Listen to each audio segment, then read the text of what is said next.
दोस्तों स्वागत है आपका जेपी संस्कृत में। तो दोस्तों आज हम फिर आ गए हैं आप लोगों के बीच में नए क्वेश्चनों के साथ। दोस्तों हमने पिछले वीडियो में देख चुके थे 10 क्वेश्चनों तक। तो हमने एक्सरसाइज 1.1 का क्वेश्चन चल रहा है संबंध फलन का, उसका हमने 10 क्वेश्चन देख लिया था। अब हम देखेंगे उसके आगे क्वेश्चन जो 11 क्वेश्चन है वहां से सॉल्व करने वाले हैं। ठीक है, अगर उस वीडियो को नहीं वॉच किए हैं, नहीं देखे हुए हैं, तो आप पहले वहाँ उस वीडियो को देख लेंगे, कंप्लीट अध्ययन लेंगे। और संबंध क्या होता है, फलन क्या होता है, हमने पहले वीडियो में सब कुछ डिस्कस किया हुआ है। स्वतुल्य क्या होता है, सममित क्या होता है, संक्रमण क्या होता है, हमने सारी बातें उसको जिक्र किया हुआ है। अगर आप वहाँ नहीं देखें पहले उसको देख लीजिएगा, समझ लीजिएगा, उसके बाद यहाँ आपको समझ आएगा। क्योंकि हम यहाँ आपको समझाने वाले नहीं, क्योंकि वहाँ हमने पहले से बता रखा है, इसलिए आपको समझाएंगे नहीं, आप बस आप क्वेश्चन को सॉल्व करवाया जाएगा। ठीक है, क्वेश्चन कह रहा है कि सिद्ध कीजिए। क्वेश्चन कह रहा है सिद्ध कीजिए कि समतल में स्थित बिंदु के समुच्चय, समतल में स्थित बिंदुओं के समुच्चय, ठीक, आर समुच्चय में आर बराबर है कि पी कामा क्यू इस प्रकार है कि बिंदु पी की मूल मूल बिंदु से दूरी बिंदु क्यू की मूल बिंदु से दूरी समान, ऐसा क्वेश्चन दे रहा है। ठीक है, द्वारा द्वारा प्रदत्त संबंध आर का तुल्यता संबंध है।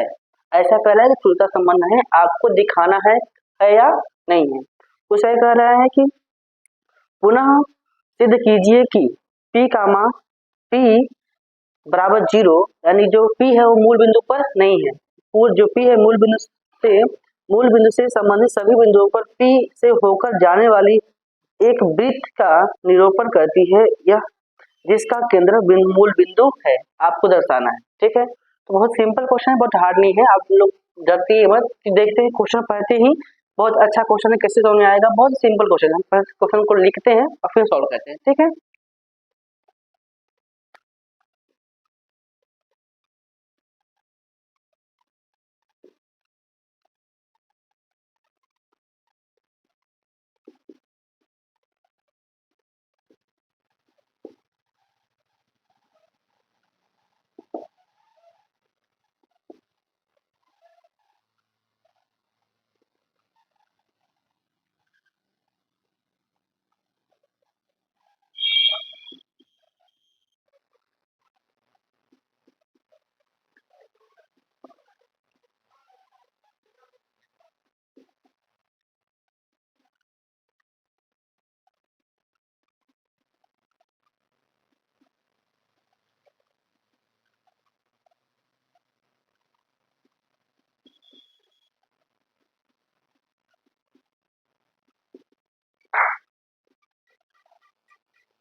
देखिए क्वेश्चन बस यही दिया हुआ है कि जो आर का संबंध रिलेशन है, जो P और Q, P क्या है, P और Q एक समतल में पॉइंटों का समुच्चय है। ठीक है, P और Q दो अलग अलग समुच्चय हैं, उनका जो संबंध दिया, जो रिलेशन है P और Q का संबंध है, बिंदु P तथा बिंदु Q की दूरियां जो है वह मूल बिंदु से समान है। मतलब क्या हुआ, ध्यान से देखिए, मतलब ये हुआ कि अगर मान लीजिए कोई अच्छा है, ठीक है, यह होता है वाई अक्ष, ये होता है एक्स अक्ष।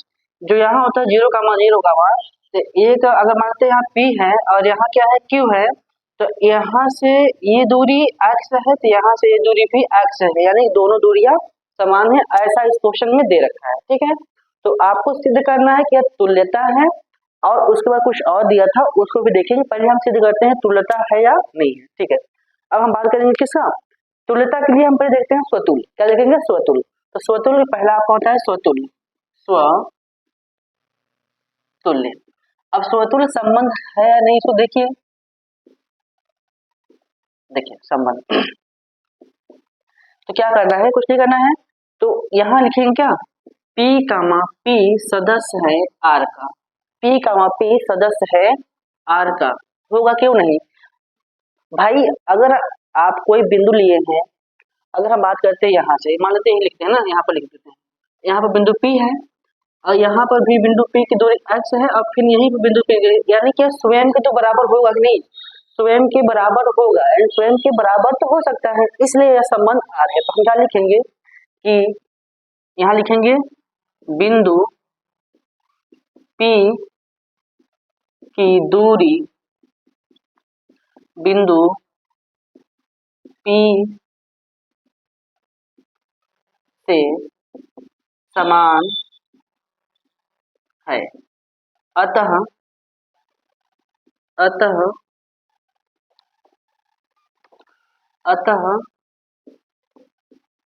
यह स्वतुल्य है। अतः स्वतुल्य है। तो स्वतुल्य है या क्लियर हुआ नहीं? अब देखते हैं सेकंड होता है सममित। क्या होता है?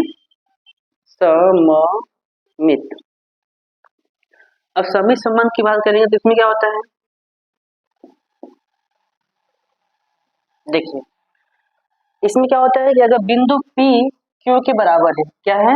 बिंदु P Q के बराबर है, यानी कि लिखेंगे यह सदस्य होगा किसका? R का। ये तो होगा क्योंकि दिख रहा है। तो यहाँ क्या लिखेंगे? इसके आगे लिखेंगे क्योंकि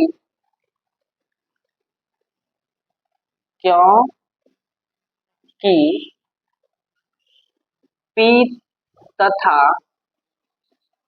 Q की दूरी मूल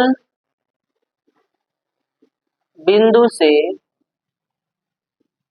समान है। समान है, ठीक है। इसी प्रकार Q, P सदस्य होगा R का। क्यों? क्योंकि इसकी दूरी इसके बराबर है तो इसकी दूरी भी इसके बराबर होगी। अगर आप मतलब मानते हैं कि जो P की दूरी है वह Q के बराबर है, तो Q की दूरी भी तो P के बराबर होगी। बस वही बता रहा है। इसलिए क्या होगा? इसलिए यह सममित है। सममित है, ठीक। अब देखिए इसलिए सममित है। अब देखते हैं तीसरा कंडीशन क्या है। तीसरा है संक्रामक संबंध। देखिए संक्रामक संबंध यही था ना। देखिए इसमें क्या होगा? P Q, अगर यहाँ जगह P, Q सदस्य है R का, आपने देखा यहाँ जगह, तथा Q, R सदस्य है R का, ठीक है। तो इसी प्रकार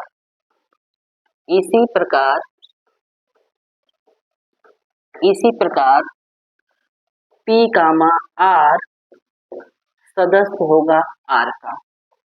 क्लियर हुआ कि नहीं? देखिए कैसे, अगर P की दूरी Q के बराबर है, ठीक है, और यहाँ है Q की दूरी R के बराबर है, तो जो P है, P की दूरी भी R के बराबर होगी। फॉर एग्जाम्पल लेते हैं, ये मानते हैं कि ये P दूरी है और यह Q दूरी है, यह R दूरी है, ठीक है। ये दूरी इसके बराबर है, यानी कि P की दूरी Q के बराबर है और Q की दूरी R के बराबर है। तो क्या P की दूरी R के बराबर नहीं होगी? होगी नहीं? होगी। इसलिए यह क्या होगा? संक्रामक। अतः यह संक्रामक संबंध है, ठीक। अगर 1, 2, 3 यानी कि स्वतुल्य, सममित और संक्रामक तीनों संतुष्ट होते हैं, यानी सेटिस्फाइड करते हैं, तो उसी को बोलते हैं क्या? उसी को बोलते हैं तुल्यता संबंध। तुल्यता संबंध, ठीक है। अब यह क्या कह रहा था, जो आगे दिया था कि सिद्ध कीजिए कि P बराबर नहीं है मूल बिंदु से दूरी समान है। ऐसा दिया हुआ था, ऐसा कंडीशन दिया हुआ था कि अगर आप, हम यहाँ समझा देते हैं, ठीक है। यहाँ लिखेंगे तुल्यता संबंध है। तुल्यता संबंध है, यहाँ तक क्लियर हो गया। अब उसके आगे जो लिख Y है, ठीक है। यहाँ पर P मान लिया, यहाँ पर Q मान लिया और यहाँ पर हमने R माना, ठीक है। यहाँ पर अगर हम यहाँ P, यहाँ पर Q, यहाँ पर R, तो अगर हम इनको डायग्राम बना के खींचेंगे तो यह वृत्त बनेगा। क्यों वृत्त बनेगा? क्योंकि यह दूरी समान है, यह दूरी समान है, यह दूरी समान है, तो यह दूरी भी समान होगी। तो यहाँ पर जो मूल बिंदु होगा वह वृत्त का केंद्र होगा। यही कह रहा था सिद्ध कीजिए, तो आपने दिखा दिया। बस दिखाना था, बताना था कि है या नहीं, तो है। ठीक है। देखिए अब देखते हैं हम लोग 12वां क्वेश्चन क्या कर रहा है, उसको पढ़ते हैं। क्वेश्चन कह रहा है कि सिद्ध कीजिए कि समतल त्रिभुजों के समुच्चय ए में समतल न कह रहा है समतल त्रिभुजों के समुच्चय ए में आज रिलेशन है क्या है, T1 कामा T2 इस प्रकार है कि T1 तथा T2 के समरूप है। त्रिभुजों की बात हो रही है तो बताना है कि यह मतलब दिखा है कि T1 जो है T2 के समरूप है, यानी कि त्रिभुज है। तो बताइए समरूप क्या होता है। पहले समरूप का मतलब ये होता है कि आकार बड़ा हो या छोटा हो लेकिन उसी की तरह हो।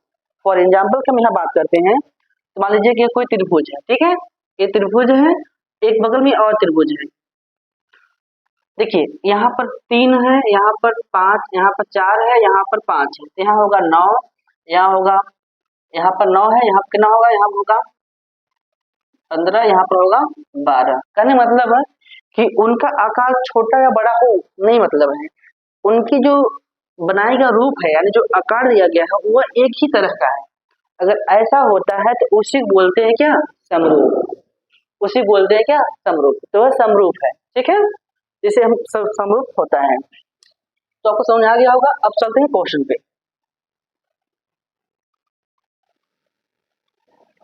देखिए जो क्वेश्चन है यहाँ पर है, क्वेश्चन बोला है कि समरूप है तो बताइए तुल्यता है कि नहीं है, तुल्यता को सिद्ध करना है। फिर आगे क्वेश्चन कह रहा है उसको भी देखते हैं, ठीक है। देखिए अब यहाँ जगह हम बात करते हैं कि समरूप है या तुल्यता के लिए पहले देखेंगे क्या, पहले देखेंगे हम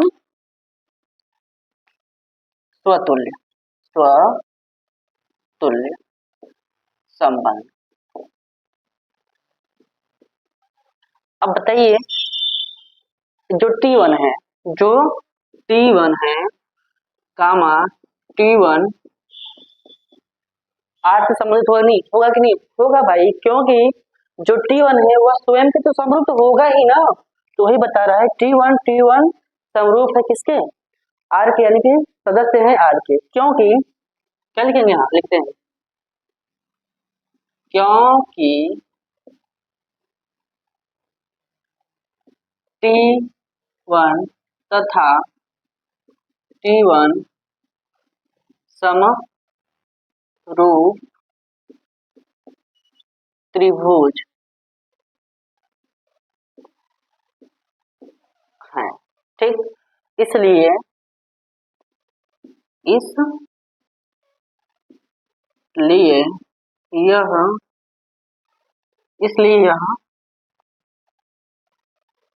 स्वतुल्य है,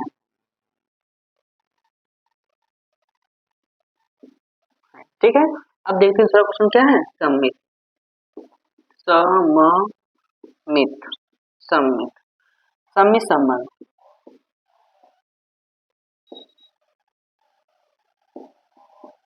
देखिए अब सममित संबंध क्या होता है, देखिए अगर यहाँ जगह T1 कामा T2 संबंधित है R से, कहने मतलब जो T1 है वह T2 के समरूप है, ठीक है। T1 जो है T2 के समरूप है, तो यहाँ हम लिख सकते हैं ना, क्योंकि T1 तथा T2 एक दूसरा सॉरी T1 तथा T2 समरूप हैं, समरूप है। इसी प्रकार T2 कामा T1 सदस्य होगा R का। क्यों, अगर T1 सदस्य समरूप है T2 के तो T2 भी समरूप होगा T1 के, होगा कि नहीं। उसी प्रकार यह सदस्य होगा। अतः जैसे ई हुआ ऐसे ही, इसके लिए आप यहाँ लिख लेंगे, लिख देते हैं क्योंकि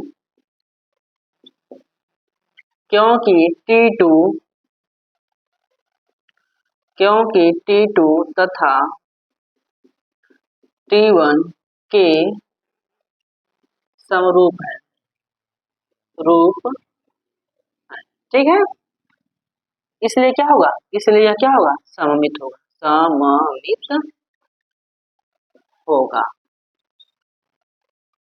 इसलिए सममित होगा। क्लियर। अब देखते हैं तीसरा। तीसरा क्या है? संक्रामक। संक्रामक संबंध। देखिए T1 T2 के बराबर है, ठीक है। यहाँ लिखेंगे क्या? T1 T2 के, देखिए हम मान लेते हैं, क्या मानेंगे? माना T3, ठीक है। T3 भी है, ठीक है, माना T3। अब देखिए अगर T1 कामा T2 सदस्य है R का तथा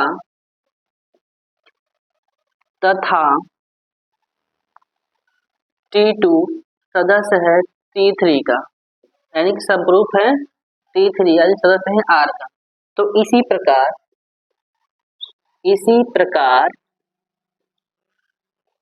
T1 सदस्य समरूप होगा T3 के, तो सदस्य होगा R का। देखिए कहने मतलब ये होता है अगर T1 T2 के समरूप है और T2 T3 के समरूप है, यहाँ माने है T3 त्रिभुज है ना, T3 त्रिभुज है, यहाँ माना है उसको देख लीजिएगा, यहाँ माने, ठीक है। T3 एक त्रिभुज है, ठीक है, और जो T3 त्रिभुज है वह T2 के जो त्रिभुज है उसके T3 समरूप है, ऐसा कह रहा है। तो क्या ये नहीं सकता जब T1 T2 के समरूप है और T2 T3 के समरूप है, उसी प्रकार T1 T3 के भी समरूप होगा। अगर ऐसा है तो यह संक्रामक संबंध होगा। तो आप यहाँ लिखेंगे T1 तथा T2, एक मिनट, T1 कामा, तो यहाँ आप लिखेंगे, तो आप यहाँ लिखेंगे T1 कामा T2 तथा T3 समरूप है,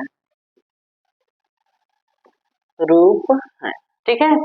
T1 T2 तथा T3 समरूप होंगे इस कंडीशन से, अगर कंडीशन सही है यह संक्रामक संबंध होगा। आप यहाँ लिखेंगे क्या? यह संक्रामक संबंध है। अगर स्वतुल्य सममित और संक्रामक संबंध होते हैं तो उसे बोलते हैं क्या? उसे बोलते हैं हम तुल्यता संबंध है। तो क्या है? तुल्यता संबंध है, ठीक है। अब देखिए तुल्यता संबंध है, आगे क्वेश्चन और कुछ कहा था उसको पढ़े देखिए क्या सिद्ध करना है। उसका दिया है कि भुजाएं तीन दिया त्रिभुज, त्रिभुज यहाँ बना लेते हैं, ठीक है, यहाँ बनाते हैं 1 2 3, तीन त्रिभुज दिया हुआ है, भुजा दिया है। पहला दिया है 3 4 5 और दूसरा दिया है 5 12 13 और तीसरा दिया है 6 8 10। तो बताना है इतना त्रिभुज का भुजाएं का मान दिया हुआ है, तो पूछ रहा है। अब ये बोला है कि सब के सब समकोण त्रिभुज हैं, ठीक है, या समकोण त्रिभुज हैं, ठीक है, इतना तो क्लियर है। अब देखिए पूछ क्या रहा है, तो T1 T2 और T3 में कोई त्रिभुज का परस्पर इन दोनों में, इन तीनों त्रिभुजों में किसका संबंध है, और इसका नाम दिया है, इस त्रिभुज का नाम दिया है T1, इसका दिया है T2, इसका दिया है T3, ठीक है, ये त्रिभुज का नाम दिया हुआ है। क्लियर। अब देखिए पूछ रहा है कि इन तीनों में कौन सा संबंधित है, तो आपको दिख रहा होगा कि यहाँ 2 3 है, यहाँ 6 है, यहाँ 5 है, यहाँ 10 है, यहाँ 4 है, यहाँ 8 है, तो ठीक इसका दुगुना है, यानी कि इसके समरूप है। अगर हम इसकी बात करेंगे तो इसका वो दुगुना नहीं, मतलब मिल नहीं रहा है, अलग है। तो हम क्या लिखेंगे? यहाँ लिखेंगे कि T1 तथा T3 एक दूसरे से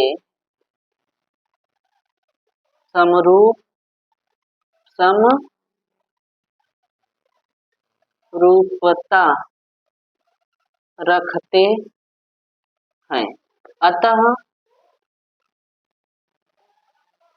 T1 तथा T3 संबंधित है।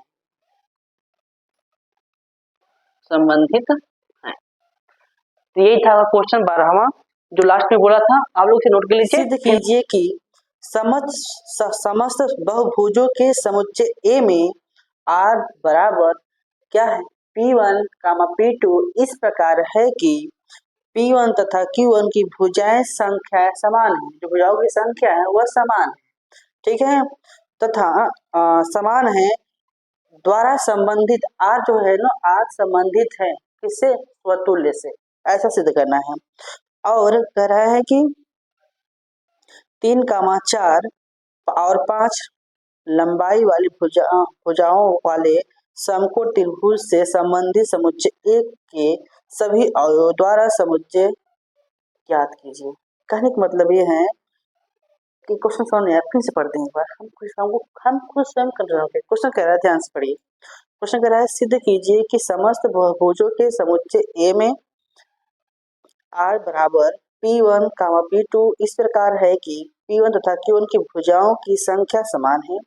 प्रकार के परिभाषित संबंध r द्वारा एक तुल्यता संबंध है। 3, 4 और 5 लंबाई भुजाओं वाले समकोण त्रिभुज से संबंधित समुच्चय ए के सभी अवयवों का समुच्चय ए ज्ञात कीजिए। बहुत सिंपल सा क्वेश्चन है, हम शुरू करते हैं इसको सोल्व करना।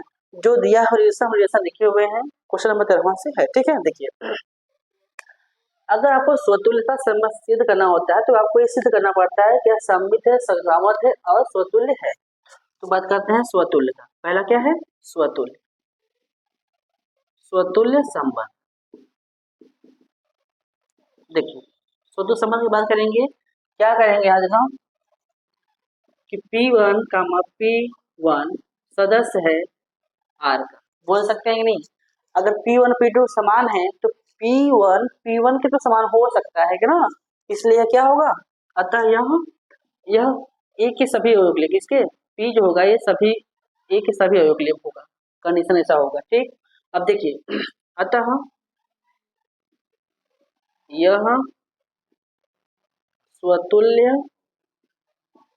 है, अतः स्वतुल्य है, ठीक। अगर यही बात करते हैं किसकी, सममित की बात करेंगे तो क्या होगा, सममित संबंध है ना, समित संबंध की बात करते हैं। देखिए, P1 तथा P1 Q2 की भुजाओं की संख्या समान है, ठीक है। क्या लिखेंगे, P1, P2 सदस्य है R का तथा P2, P1 सदस्य है R का, ठीक। क्योंकि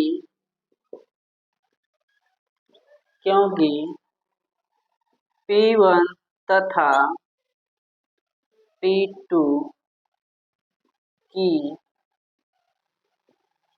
संख्याएं या भुजा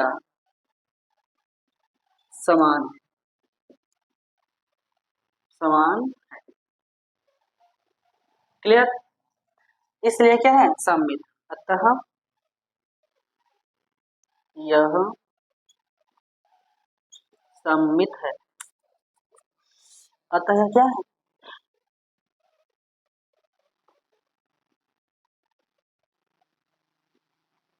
सममित है।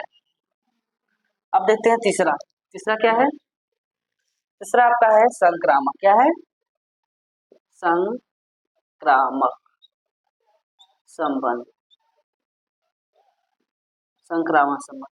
देखिए, माना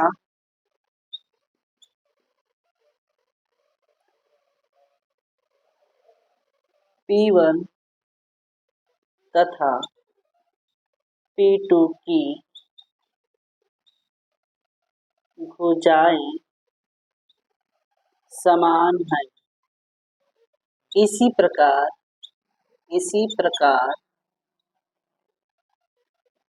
P2 तथा P3 की भुजाएं समान है, ठीक है। इसी प्रकार P2 P3 भुजाएं समान। अब क्या करेंगे, यहाँ देखिए,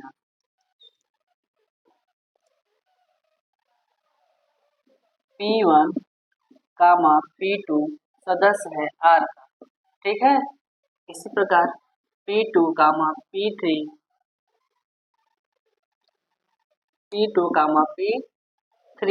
सदस्य है R का। इसी प्रकार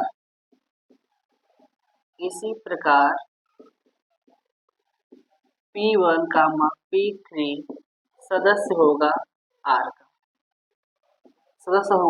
का, अतः यह संक्रामक संबंध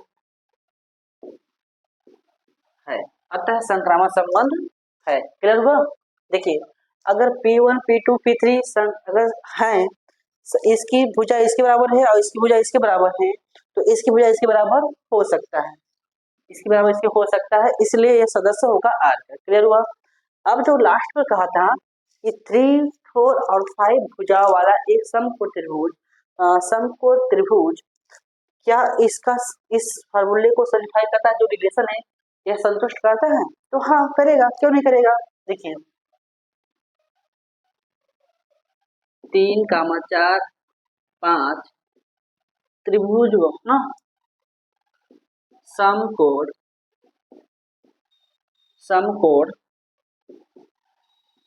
त्रिभुज, ठीक है। समकोण त्रिभुज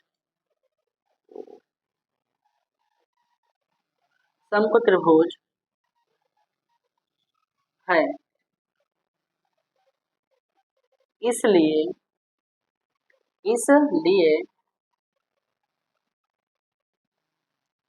जो बहुभुज हैं यह सभी त्रिभुज होगा। कहने मतलब है कि 1, 2, 3 समकोण त्रिभुज है और यह सदस्य है इसी का, तो जो आपने यहाँ बहुभुज के बाद जो P है, समुच्चय A है, जो बहुभुज को समतल बता रहा है, वहाँ जो समतल जो बहुभुज है वह 3 भुजाओं का ही समूह है, जिसमें भी जो AP हो, 1 हो, P2 हो, P3 हो, P4 हो, ये सभी त्रिभुज ही हैं, उनकी भुजाएं 3 ही हैं, ठीक है। तो वही कहे गए हैं कि 1, 2, 3 यानी कि 3, 4, 5 समकोण त्रिभुज है, इसीलिए बहुभुज भी समत्रिभुज होगा, ठीक। तो चलते हैं आप चौथे क्वेश्चन पे। अब देखते हैं हम 14वां क्वेश्चन क्या कह रहा है, ठीक है। क्वेश्चन पढ़ते हैं। क्वेश्चन कह रहा है कि मान लीजिए कि x और y समतल में स्थित समस्त रेखाओं का समुच्चय L है, ठीक। और L में R बराबर L1 L2 इस प्रकार है कि L1 और L2 के समांतर है द्वारा परिभाषित संबंध R है। तो सिद्ध कीजिए कि R एक स्वतुल्य संबंध है और रेखा y बराबर 2x + 4 संबंधित समस्त रेखाओं का समुच्चय ज्ञात कीजिए, ठीक। तो शुरू करते हैं, पहले क्वेश्चन लिख लेते हैं फिर शुरू करते हैं।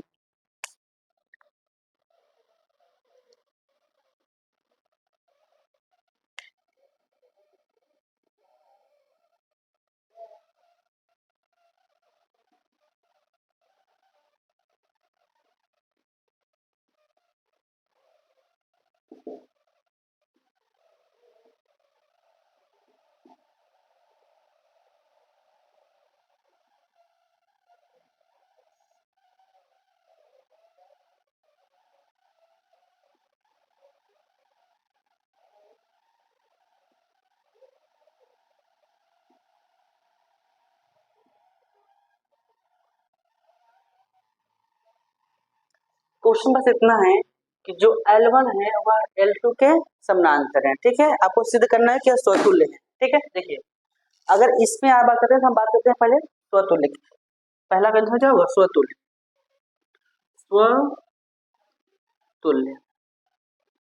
संबंध। स्वतुल्य संबंध की बात करें, ठीक है। देखिए कुछ नहीं होता है इसमें, बस सिंपल होता है कि अगर हम बात करते हैं स्वतुल्य संबंध की तो इसमें क्या होता है कि अगर L1, देखिए L1 समांतर है L2 के, लेकिन L1 समांतर होगा L1 के कि नहीं, L1 समांतर होगा L1 के भी समांतर तो होगा, L1 के समांतर होगा, इसके सदस्य होगा R का, ठीक है। अतः यह स्वतुल्य है, स्वतुल्य है, ठीक है। इसको तो आपको आइडिया हो गया होगा ना, कितनी बार सॉल्व करते आ रहे हैं। क्वेश्चन नंबर 1 से लेकर क्वेश्चन नंबर 14 तक हमने बस यही दिखाया, स्वतुल्य सममित और संगमों को चेक करना है, ठीक। तो बहुत सिंपल है भाई, समझ सकते हैं। अब दूसरा क्वेश्चन देखेंगे तो क्या है, सममित, सममित क्या होगा यहाँ देखो, सममित की बात करेंगे क्या होगा, L1 संबंध है L1 समांतर है L2 के, देखिए L1 का L2 तो है, क्यों, क्योंकि L1 समांतर है L2 के, ठीक। अब यहाँ L2 कामा L1 सदस्य है R का, क्योंकि L2 समांतर है L1 के, क्लियर। इसलिए क्या होगा, सममित। अतः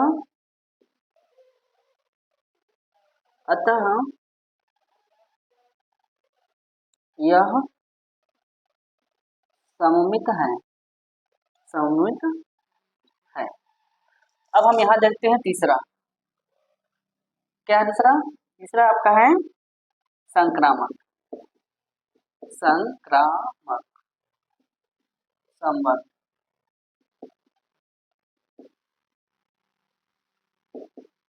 ठीक। अब देखिए इसके लिए क्या होता है, माना L1 कामा L2 कामा L3 R के यानी L के ये सभी क्या है, सदस्य हैं किसके, L के, ठीक। सभी सदस्य हैं L के। अब क्या करेंगे यहाँ देखो कि L1 कामा L2 सदस्य है R का, L2 कामा L3 सदस्य है R का, इसी प्रकार L1 कामा L3 सदस्य है R का। देखिए क्यों है, यहाँ होगा क्योंकि L1 समांतर है L2 के, ठीक। उसी प्रकार L2 समांतर है L3 के, ठीक। उसी प्रकार L1 समांतर है L3 के, ठीक। अतः क्या होगा, अतः यह भी संक्रामक संबंध होगा। अगर तीनों है तो वो क्या होगा, स्वतुल्य होगा, क्या होगा, वह क्या होगा, तुल्य होगा, तुल्यता संबंध है, क्या है, तुल्यता संबंध 2x + 4y, ये है ना, 2x + 4y है। तो यह जो रेखाएं, जो इस प्रकार की रेखाएं होंगी वह सभी इससे संबंधित हैं, ऐसा आपको बताना है। तो ऐसी कौन सी रेखाएं हैं, आप एक फॉर्मूला देखे होंगे, क्या एक फॉर्मूला होता है, y बराबर होता है mx + c, होता है कि नहीं, c होता है, ठीक। अगर हम इससे कंपेयर करेंगे तो यहाँ क्या मिलेगा और यहाँ क्या मिलेगा, आपको देख रहे हैं कि जो a है m का मान कितना आ रहा है 2, जो m क्या होता है, m होता है प्रवणता, क्या होता है, प्रवणता, m होता है प्रवणता, ठीक है, जो दिया है 2, ठीक है। और c होता है अचर, क्या होता है, अचर, जो c होता है अचर बराबर कितना है 4, ठीक। तो यह 2,4 यानी कि 2 और 4 से जितनी रेखाएं होकर जाती हैं वह क्या होगा, समुच्चय होगा, यानी कि हम बोल सकते हैं C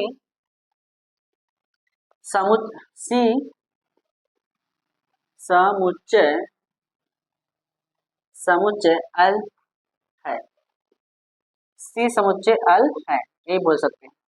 यहाँ सबने क्लियर कर दिया, ठीक। तथा आपको यह क्वेश्चन कंप्लीट समझ में आ गया होगा। अब देखते हैं कुछ और विकल्पी 2 क्वेश्चन हैं, वो आप लोग के लिए बहुत सिंपल है, हम बता दे रहे हैं उसका आंसर क्या होगा। देखिए जो पहला क्वेश्चन है, ध्यान से पढ़िए। देखिए क्वेश्चन क्या है, हम देखते हैं 15वां क्वेश्चन है। मान लीजिए कि समुच्चय 2 3 4 5 में रिलेशन दिया हुआ है 2,3 1,2 2,2 1,1 4,4 1,3 3,3 3,2 द्वारा परिभाषित संबंध निम्नलिखित में से कौन सा उत्तर सही है। 4 ऑप्शन दिए हुए हैं। पहला ऑप्शन दिया है स्वतुल्य है, सममित है किंतु संक्रामक नहीं है, तो स्वतुल्य है पहला हो गया। दूसरा दिया है स्वतुल्य है, संक्रामक है किंतु सममित नहीं है। तीसरा दिया है सममित है, संक्रामक किंतु स्वतुल्य नहीं है, आर सभी है। आर दिया है तुल्यता और सभी है। तो देखो कौन सा आपका सही है। देखिए पहले हम चेक करते हैं। स्वतुल्य है, 1,1 है, 2,2 है, 3,3 है, 4,4, ये तो स्वतुल्य तो है, स्वतुल्य है। आप मानिए स्वतुल्य तो है, स्वतुल्य सभी में है, यानी सी और सी नहीं होगा, बाकी सब होंगे ना, 3 ऑप्शन सही होंगे आपके। अब बात करते हैं सममित की, किसकी, सममित की। सममित में 2,1,2 है, 1,2 है, क्या 2,1 भी है, नहीं। 2,1 है लेकिन नहीं, 1,2 है लेकिन 2,1 नहीं है, इसलिए सममित नहीं होगा। ऑप्शन आपका सही होगा बी। कौन सा, ऑप्शन बी। हम यहाँ लिख दे रहे हैं 15वां क्वेश्चन जो है उसका ऑप्शन बी सही है, ऑप्शन बी सही। क्लियर। अब देखिए 16वां क्या है, मान लीजिए कि समुच्चय n में आज जो रिलेशन दिया हुआ है इतना हमारा, देखिए दिया है 1 का a कामा b इस प्रकार है कि a बराबर b माइनस a, जहां दिया है कि b का मान 6 से छोटा नहीं होना चाहिए, यानी कि आप a का मान ऐसा रखेंगे कि b का मान जो आए वह 6 से बड़ा है, यानी अधिक आए, उससे छोटा ना आए। तो यहाँ हम रखते हैं a का मान रखेंगे अगर हम 6, a का मान रखेंगे 6 तो b का मान आएगा कितना। देखो अगर हम यहाँ रखते हैं a का मान रखते हैं कितना 6, तो है a प्लस b माइनस 2 है, अगर यहाँ रखेंगे तो 6 होगा बराबर b माइनस 2, इधर जाकर प्लस होगा, तो 6 प्लस 2 बराबर b, तो b का मान कितना आएगा 8, b का मान आएगा 8। तो देखिए कौन सा सही है, 6 का मान 8 में दिया है, हाँ ऑप्शन सी, ऑप्शन सी सही होगा। क्लियर। तो जो आपका 16वां का आंसर होगा ऑप्शन सी, यानी 16 का सी, क्या लिख दें यहाँ पर, 16 का सी सही होगा। क्लियर। तो आप इसे नोट कर लीजिए। फिर यह आपका एक्सरसाइज कंप्लीट हो गया है, सब्सक्राइब कर दीजिएगा और अभी तक अगर लाइक नहीं किया तो लाइक करके ही जाइएगा। मिलते हैं फिर नेक्स्ट वीडियो में नेक्स्ट एक्सरसाइज के साथ, चलते हैं, जय।